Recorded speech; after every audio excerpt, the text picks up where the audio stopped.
اللہ تعالیٰ کے یہ قرآن مجید اعوذ باللہ من الشیطان الرجیم بسم اللہ الرحمن الرحیم وَعَبْدُهُ وَلَا تُشْرِكُوا بِهِ شَيْئًا وَبِالْوَالِدَيْنِ إِحْسَانًا صدق وصدق اللہ صدق رسولہ الکریم۔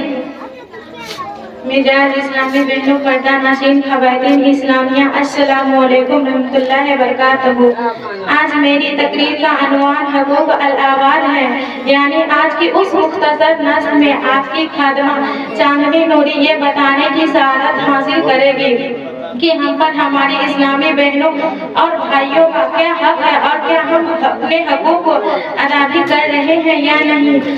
آئیے اس سے پہلے شریف پڑھ لیجیے۔ اللہم صلی اللہ سیدنا شفینا نبینا مولانا محمد بارک وسلم صلی اللہ وسلم علیہ رسول اللہ صلی اللہ علیہ وسلم۔ سرکار مدینہ صلی اللہ علیہ وسلم نے فرمایا قیامت کے دن ایک ایسا انسان ہوگا جو دنیا سے پہاڑ کے وزن کے برابر نیکیاں لے کر جائے گا مگر پھر بھی جہنم میں ڈال دیا جائے گا۔ تو صحابہ نے عرض کیا یا رسول اللہ آخر ایسا کیوں ہوگا، کس وجہ سے ہوگا؟ تو میرے آقا نے فرمایا اس نے دنیا میں کسی کو بلا وجہ مارا ہوگا، کسی کی زمین غصب کی ہوگی، کسی کی امانت میں خیانت کی ہوگی، قرض والے کا قرض نہ دیا ہوگا، اولاد کے حقوق، ماں باپ کے حقوق اور پڑوسیوں کے حقوق ادا نہ کیے ہوں گے تو حق والے کہیں گے کہ اے اللہ اس پر میرا حق باقی ہے۔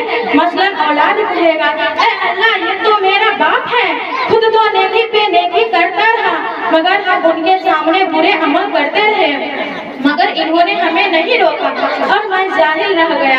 اسی طرح قرضدار بھی کہیں گے کہ اے اللہ اس پر میرا قرض باقی ہے، تو اللہ تعالیٰ اس نیک مرد کی نیکی چھین کر حق والوں کو دے گا۔ اسی طرح اس کی ایک ایک نیکی تقسیم ہو جائے گی اور بالآخر حکم الہی ہوگا فرشتے اسے جہنم میں ڈال دو۔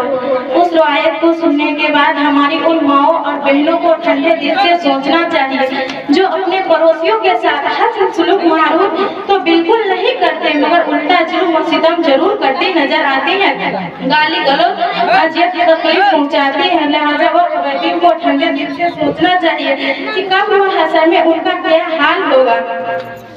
سمجھ میں کچھ نہیں آتا کہ چھیڑوں داستاں کیسے، سمجھ میں کچھ نہیں آتا کہ چھیڑوں داستاں کیسے، ہنساؤ تو بغاوت ہے رلاؤ تو بغاوت ہے، ایک ہنگامہ محشر ہو اس کو بھولوں کیسے، ایک ہنگامہ محشر ہو اس کو بھولوں کیسے، سینکڑوں باتوں کا راہ رہ کے خیال آتا ہے۔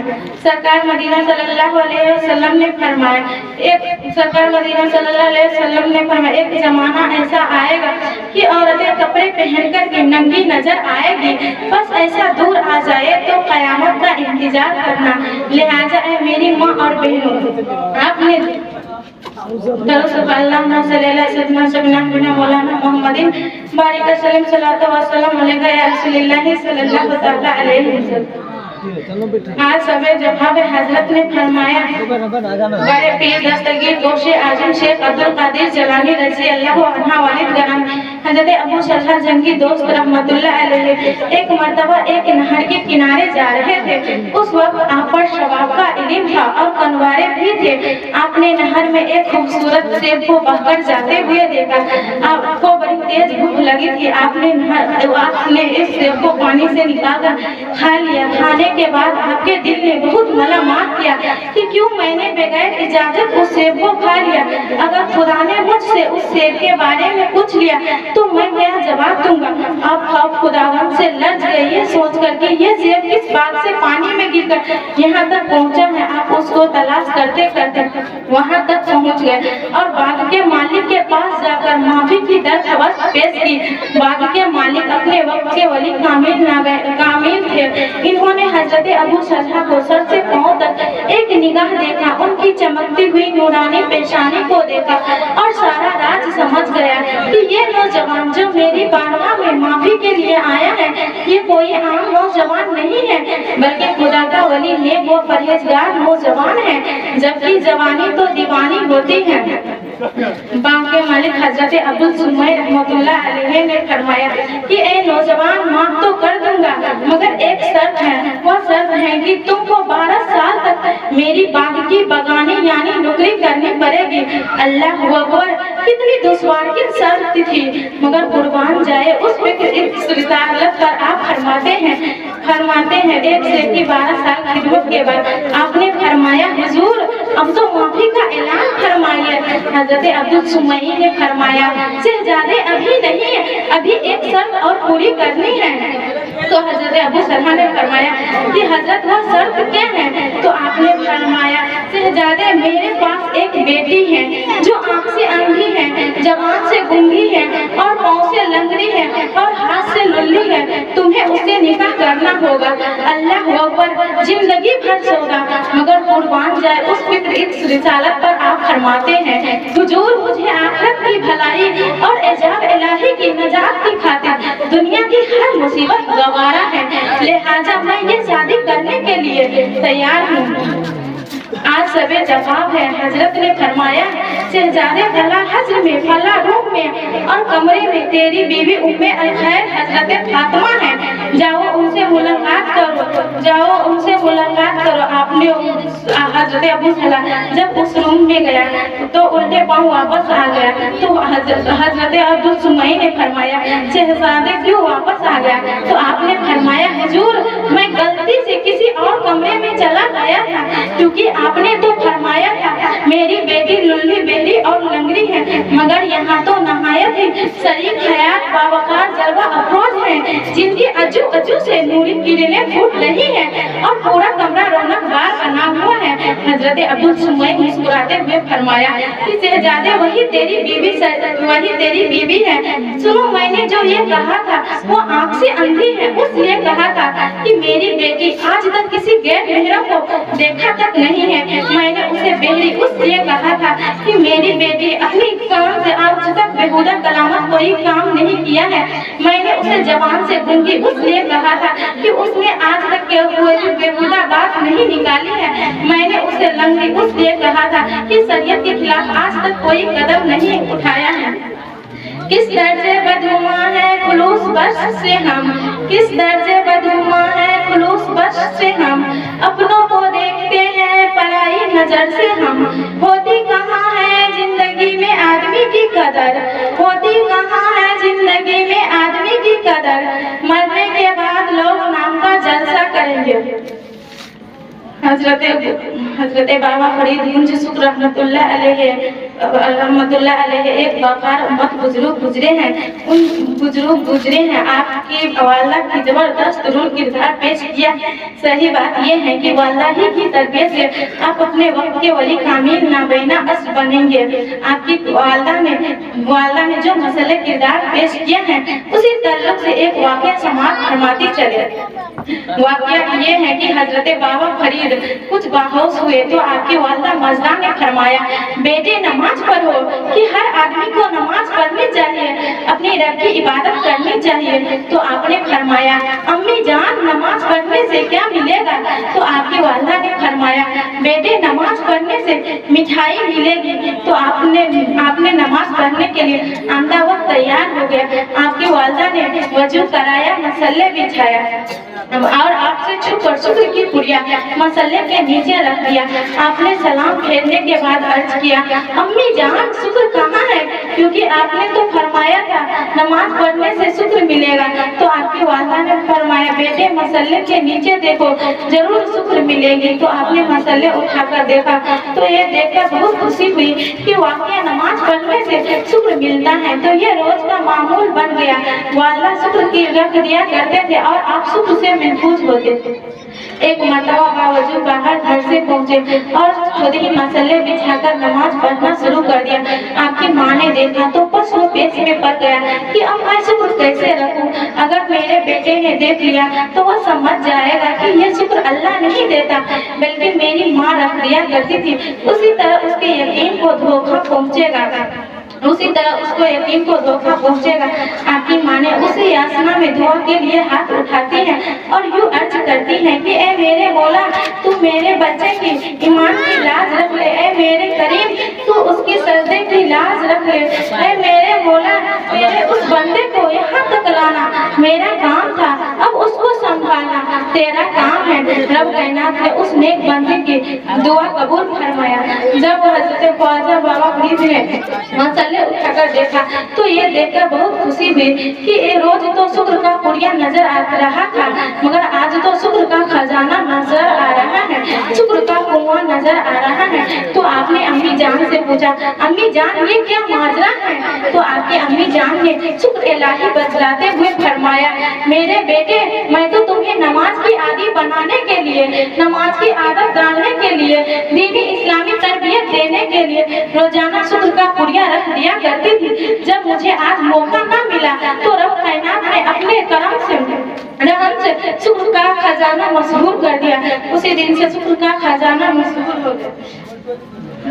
हजरत बाबा फरीद रहमतुल्लाह अलैहि एक बहुत बड़े बुजुर्ग गुजरे हैं। उनके मजार पुरानो वार दिल्ली में वाक़िया है, जहाँ हर शायर की मुरादें पूरी हो जाती हैं। जब आपको पहली बार बिस्मिल्लाह ख़वानी यानी कायदा बगादी में उस्ताद की बारगाह में लाया गया तो आपने उस्ताद की पढ़वाने से औज़ बिल्लाह और बिस्मिल्लाह पढ़ा। बादू उस्ताद ने फरमाया, पहले अलिफ बा था लेकिन आप खामोश रहे। उस्ताद ने बार बार पढ़ाया मगर आप खामोश रहे। उस्ताद ने फरमाया, शहजादे पढ़ते क्यों नहीं, क्या मामला है? तो आपने फरमाया, हुजूर मैं ये सब पढ़ा हुआ हूँ और जानता भी हूँ। तो आपके उस्ताद और हाजरीन ये सुनकर दंग रह गए और फिर सवाल किया कि शहजादे आपने 15-12 कब और कैसे पढ़ लिया? तो आपने जवाब दिया कि हुजूर मेरी वालदा मकरमा 15-12 की हाफिज है। जब तक कोई काम काज नहीं कर लेती तो जब तक कोई काम काज करने से पहले 15-12 की तिलावत करती हैं। तो मैंने अपनी माँ के सिकिम ही में सुनकर 15 को याद कर लिया।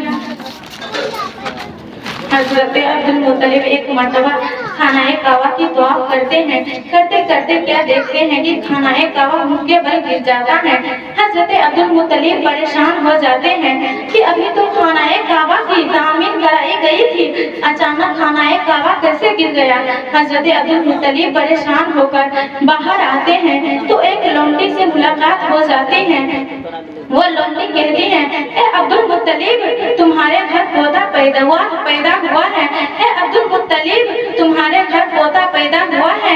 खुदा की कसम मुसलमानों, हजरत अब्दुल मुत्तलिब ने ये फरमा दिया कि ए मुसलमानों सुन लो, खानाए काबा गिरा नहीं था बल्कि सजदे में था, क्योंकि आज मेरे पोते मोहम्मद अरबी सल्लल्लाहु अलैहि वसल्लम की वलादत शहादत का दिन है, इसीलिए तो सरआ ने खूब फरमाया, हजियो आओ शहंशाह का रोजा देखो, हजियो आओ शहंशाह का रोजा देखो, काबे को देख चुके काबे का काबा देखो। हजरत जिब्रील अमीन हुजूर सल्लल्लाहु अलैहि वसल्लम के बाद रिसालत में अर्ज फरमाते हैं, या रसूल अल्लाह सल्लल्लाहु तआला अलैहि वसल्लम मैंने दाऊद अलैहिस्सलाम को उम्मत को जहन्नम में देखा है। या रसूल अल्लाह सल्लल्लाहु तआला अलैहि वसल्लम मैंने जकरिया अलैहिस्सलाम को उम्मत को जहन्नम में देखा है। या रसूल अल्लाह सल्लल्लाहु तआला अलैहि वसल्लम मैंने नूह अलैहिस्सलाम को उम्मत को जहन्नम में देखा है। या रसूल अल्लाह सल्लल्लाहु तआला अलैहि वसल्लम मैंने इदरीस अलैहिस्सलाम को उम्मत को जहन्नम में देखा है। इतना कहकर हजरत जिब्रील खामोश हो जाते हैं, क्योंकि उन्हें पता था